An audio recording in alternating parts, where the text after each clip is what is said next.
আসসালামু আলাইকুম। আপনারা সবাই কেমন আছেন? আলহামদুলিল্লাহ আমি ভালো আছি।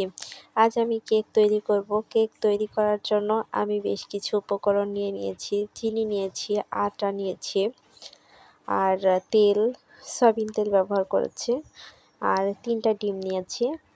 আমার বাড়িতে যেহেতু বেকিং পাউডার ছিল না, তাই আমি ইনো নিয়ে নিয়েছি। কেক তৈরি করার জন্য আমি একটি গামলা নিয়ে নিয়েছি, আর ব্যাটারটা তৈরি করতে হলে তো আমাকে একটি গামলা ব্যবহার করতে হবে। ডিমগুলো ভেঙে নিয়েছি আর পরিমাণ মতো চিনি দিয়েছি। আপনারা চাইলে একটু বেশি চিনি দিতেও পারেন, যারা বেশি মিষ্টি পছন্দ করেন। আর ব্যাটারটা যাতে পাতলা না হয় তাই আমি চিনিটা ভালোভাবে গলিয়ে নিচ্ছি চামচ দিয়ে নেড়ে। তারপর আমি আটাটা দিয়ে দিব।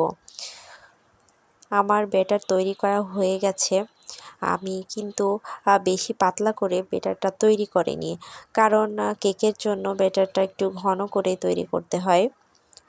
আর আগে থেকে আমি একটি পাত্রে তেল দিয়ে তারপরে পেপার দিয়ে রেখেছিলাম। আমি সেই পাত্রে ব্যাটারটা ঢেলে নিলাম। আর ব্যাটারটা যেহেতু ঘন, তাই চারিদিকটা যাতে সমান হয়ে থাকে তাই আমি একটু ঝাঁকে নিচ্ছি গামলাটা। এখন আমি ঢেকে দিব। আমি যেহেতু মাটির চুলায় রান্না করি, তাই আমি কড়া দিয়ে দিয়েছি। কড়ার উপরে গামলাটা দিয়ে দিয়েছি, আর উপরে একটি ঢাকনা দিয়ে ঢেকে দিয়েছি।